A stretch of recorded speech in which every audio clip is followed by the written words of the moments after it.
Okay. Do you have one of the A, B, C, D gut symptoms? So these are acid reflux, bloating, constipation, and diarrhea. These are the four most common gut symptoms. It's not all inclusive, but I want to spend a few minutes to talk a little bit about each of them, and what are some things that may be possibly contributing to these specific gut symptoms. So acid reflux or heartburn is super, super common. One of the most common reasons I see why it happens is just overeating. You just straight up ate too much. Another big thing is alcohol. Alcohol definitely increases the chances of acid reflux.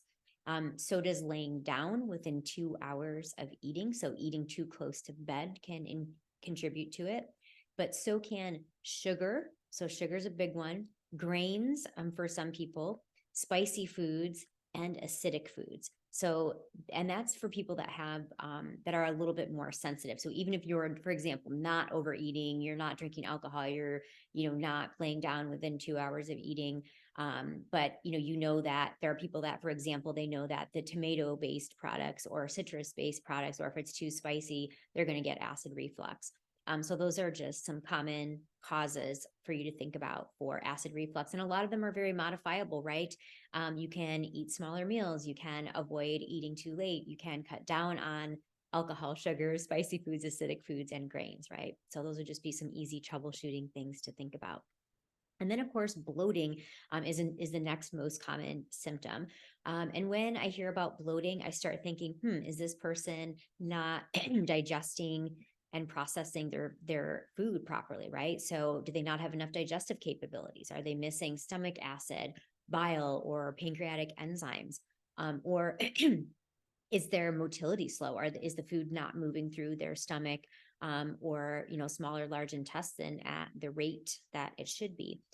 Are there overgrowth or infections, right, contributing to bloating? And that's because if you think of SIBO and EMO, small intestinal bacterial overgrowth or intestinal methanogen overgrowth, they actually produce gases, right? They produce hydrogen sulfides, methane gases, or if it's yeast, it can produce carbon dioxide gases that can contribute to bloating. Another thing I think about when I hear of bloating is, did this person change their diet recently? So did they put a whole lot of fiber in their diet really quickly, or do they add a lot of vegetables or fruits in really quickly that they're not used to, not giving your body enough chance to increase its digestive capabilities naturally? And then constipation is very, very common. And there are some things that are super, super helpful for constipation. And a lot of the root causes are definitely avoidable. Like, for example, if someone's constipated, the first thing we talk about is, are you drinking enough water? So are you dehydrated? Are you moving enough, right? So not enough exercise and movement can contribute to constipation. Do you have super low dietary fiber intake? Do you need to increase that dietary fiber? Do you have slow motility? So are things not moving through, the gut fast enough? And there are multiple different reasons why that might be happening, including SIBO or EMO, like we had mentioned previously with bloating. And then, of course, certain medications can contribute to constipation as well.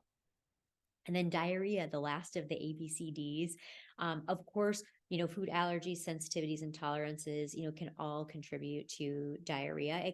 Those can actually contribute to any of the ABCDs, but I would say people more commonly get diarrhea with a food allergy, sensitivity, or intolerance. That's the most common symptom that happens with those in the gut anyway. But of course, you could get constipation, you could get bloating, and you could also get acid reflux with those.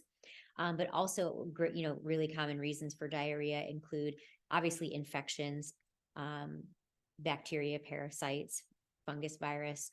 Those can all cause loose stools. And of course, overgrowths, like we talked about in a previous video, with having things like SIBO and EMO, or even just not even SIBO and EMO, but you can have low levels of bacteria that are just not supposed to normally be in the gut at that level.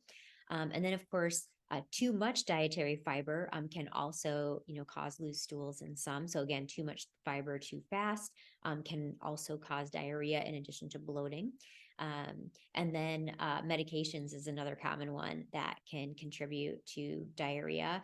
And then, of course, nutritional supplements, right? Because two things. One, supplements, a lot of them come from food sources. So you could, of course, have, a sensitivity, allergy, or intolerance to something in a supplement.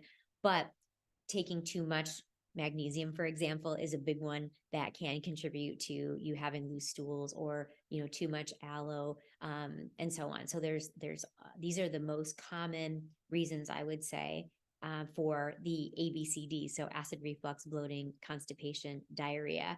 So if you have one of those conditions, then I would think about some of the things I said. And if nothing obvious pops up to you, then the next step would be getting tested, right? So if we want to test and see what's going on inside the gut, we would there's lots of options, stool studies. We can look at breath tests to see if there's SIBO or EMO. We can look at organic acid tests, food allergies and sensitivities. We'll look at nutrient levels, hormone levels, toxins, right? Metals, mold, environmental toxins. We can look at all of those because they can all contribute to gut symptoms. This is Dr. Emily Park.